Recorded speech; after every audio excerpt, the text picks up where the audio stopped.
So my poster reads, "Life begins when you understand living women matter more than potential babies." What is it? What do you mean? If it's a potential baby, what is inside of a woman? It's a fetus? Is it living? No. How can it grow if it's not living?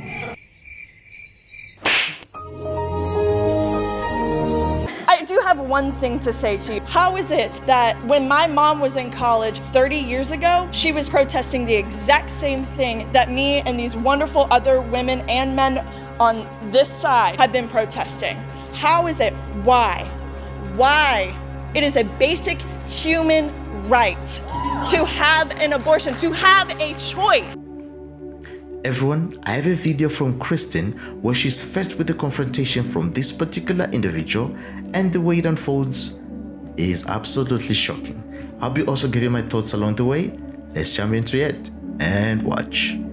I just want to read you this poster that I have because I hear a lot of pro-lifers say that life begins at conception. So my poster reads, "Life begins when you understand living women matter more than potential babies." What is it? What do you mean? If it's a potential baby, what is inside of a woman? It's a fetus? Is it living? No. How can it grow if it's not living? Actually, that's like saying if an acorn is a tree. When does the fetus become living? That's actually a good question, but that line... Yeah, of course, because you don't know it. Because it's living. It's living. How about you let her speak? You're fundamentally denying science to validate your opinion. You actively deny science, ma'am. How am I denying? What science did I deny, Darby? Okay, so let's look at some posters over here. But you don't have to be here. I need you to tell me what science. You just made an accusation that I denied science. What science did I deny? That it's a child inside of you. It is a clump of cells when I'm a clump of cells. What makes me different? That you were born? You were born. So you don't. What you're arguing is that anything that is not born is not valuable of life. I did not say that.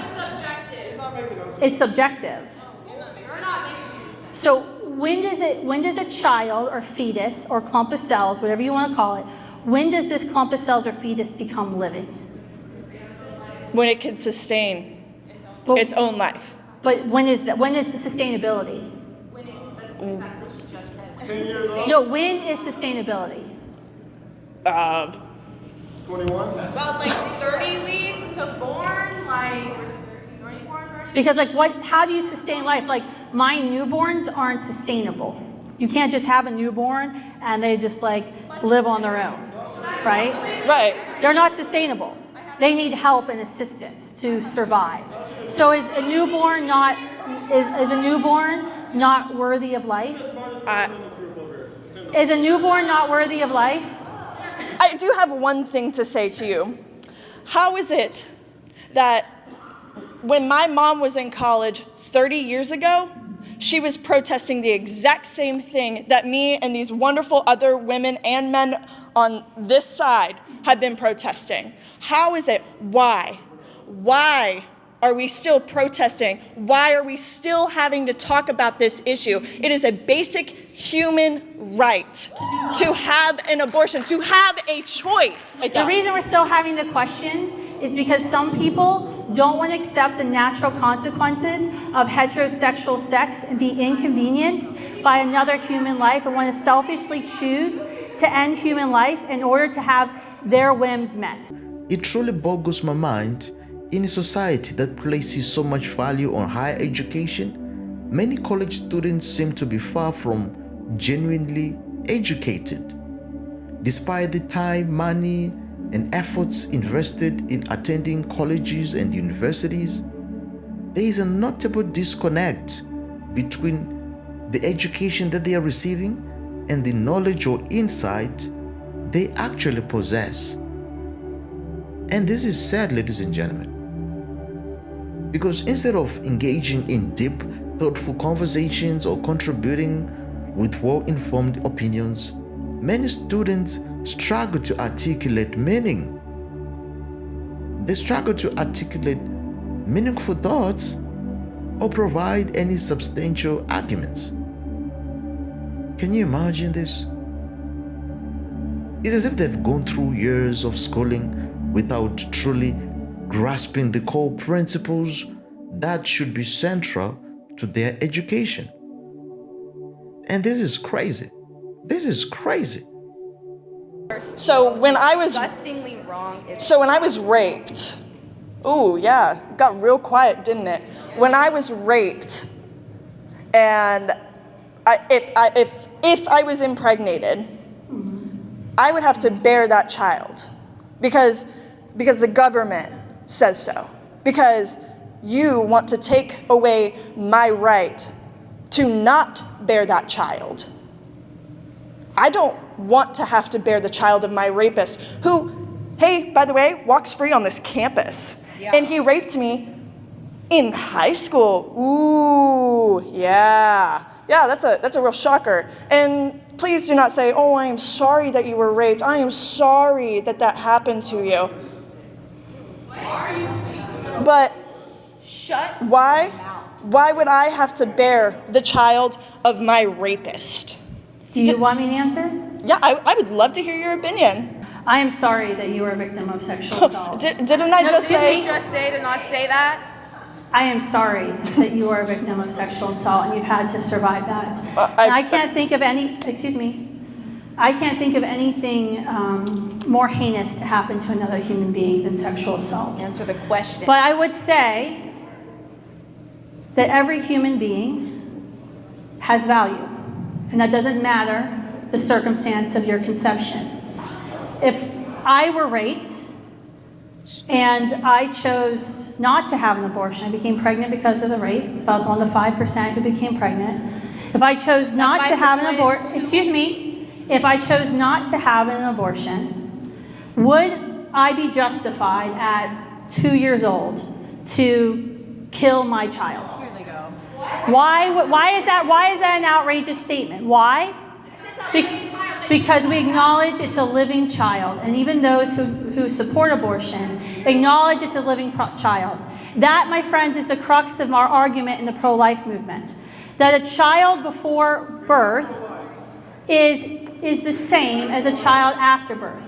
You didn't come from a fetus. That's not reality. You did not come from a clump of cells. You, in fact, once were a fetus. You once were whatever the name you want to subscribe Stating to a child basic in the information womb. and then trying to And take your your own spin on value, it is not gonna work. Your disgust value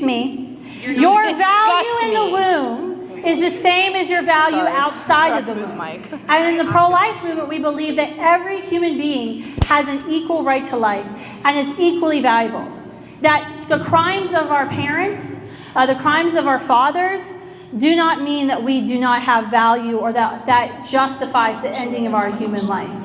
I think as a pro-life movement and as human beings in general, when it comes to sexual assault, we should be willing to go as far as we can to support victims and survivors of sexual assault. Imagine an America without religion, a country where the guiding principles of faith, which have shaped much of its moral and ethical framework, no longer hold sway. Just imagine, in such a society, every individual operates based on their own personal moral code, and the very foundation that has long helped to define right from wrong is fragmented into countless subjective viewpoints. Ladies and gentlemen, when we throw away God, everything turns into chaos. When we try to replace God with science or with whatever, everything turns into chaos. Without a shared religious or spiritual framework, the moral compass that traditionally unified people, it would disintegrate. It would disintegrate, leaving people to determine what is right or wrong for themselves. Can you imagine a society like that? Can you imagine? While to many this may sound appealing, but to some who viewed religion, while this may sound appealing to some who view religion as outdated or restrictive, the consequence of such a reality is concerning. Yeah, the consequence of such a reality is so concerning. Chaos, ladies and gentlemen. So a lot of you pro-life people like to equate owning a slave to wanting an abortion, and I want you to explain to me how that's not racist in of itself. Yeah, so when I started off my talk talking about Reconstruction and the end of slavery, and I think it's really important to do that because we have to remember the Supreme Court has been wrong lots of times throughout human history. The Supreme Court ruled that people who are, married couples, white and black, shouldn't be allowed to marry. They've actually ruled that certain people, depending on their IQ, should be forcibly sterilized.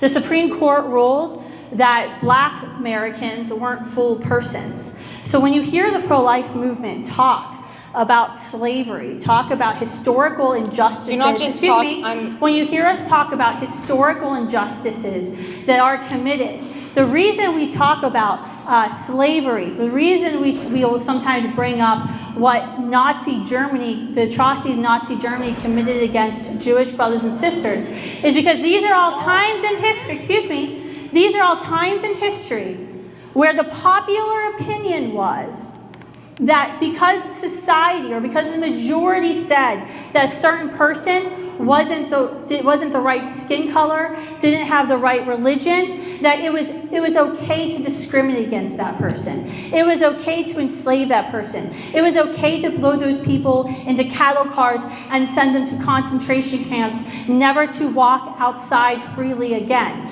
That is why when we, in the pro-life movement, when we talk about and when you hear it brought up, because this is exactly what we do to the preborn child in the womb.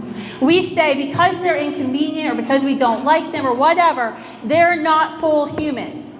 They're not full persons. And guess what? We've done that time and time again throughout human history, and the result is always devastation and destruction. I'd like to add one more thing. It's really fucking laughable that it's only white people equating slavery to owning an abortion. Not once have I heard one black or woman of color. Faith, do you want to come up here? Because apparently color matters. I would like to hear from a woman of color, why sure, that Faith, isn't racist. Come on up here. I would rather hear that. I am pro-life because life begins in the womb at conception, and I think that our personhood, our rights should not be based on having to be human plus something else. That's exactly what happened with slavery, where we were told that you have to be human plus not black. And now we're saying that you have to be human plus a certain age, or human and in a different location. And so really what abortion is age-based discrimination. Black people weren't seen as humans. They weren't seen as human beings. Black people were not seen as humans. They were like. The Supreme Court actually said that they were 3/5 a human person. Just like how you all have denied that a child in the womb is a human person. No, it's not. It's not a human. That's fundamentally incorrect. What is it? What is a child in the womb? Is it a koala bear? When I get pregnant, am I pregnant with a koala bear? I'm pregnant with a member of our species. You're like a dolphin looks the same as a fetus as a human. You literally can't tell them apart because it's not human. I just want to note that as a black woman and as a person who got my degree in biology, life does begin at conception. This is the inevitable result when emotions clash with logic. Logic will always prevail in the end. Light always wins over darkness. However, emotions being driven by deep feelings and personal attachments often resist the rational truth. Sanity, ladies and gentlemen. I mean, emotions by their very nature. They can cloud judgment and lead us or a person to act impulsively or irrationally. Yeah, that's the truth. When we allow our emotions to guide our decision making, they can override our ability to think clearly and assess situations logically. That's the danger. Yeah. The world may reject truth, but we must remain steadfast in our commitment to it. Telling the truth is not an act of hatred, but it's an act of courage and faith, ladies and gentlemen. We speak truth in love, not to harm, but to bring understanding, healing, and light to the darkness. Yes, we do.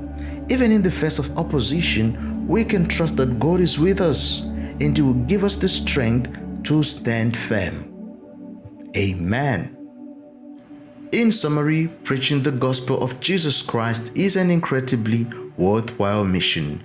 It brings about transformation, fosters love, justice, hope, truth, and fulfills God's command. It grants eternal significance, ladies and gentlemen, and deep joy to those who embrace it. Ultimately, it's the greatest gift we can offer. You see, bringing lasting change to individuals and communities alike, and reflecting God's love and purpose for the world. So, if you enjoyed this video, be sure to click on the next one, and don't forget to like, to comment, and to subscribe. I'll see you next time. Bye bye for now.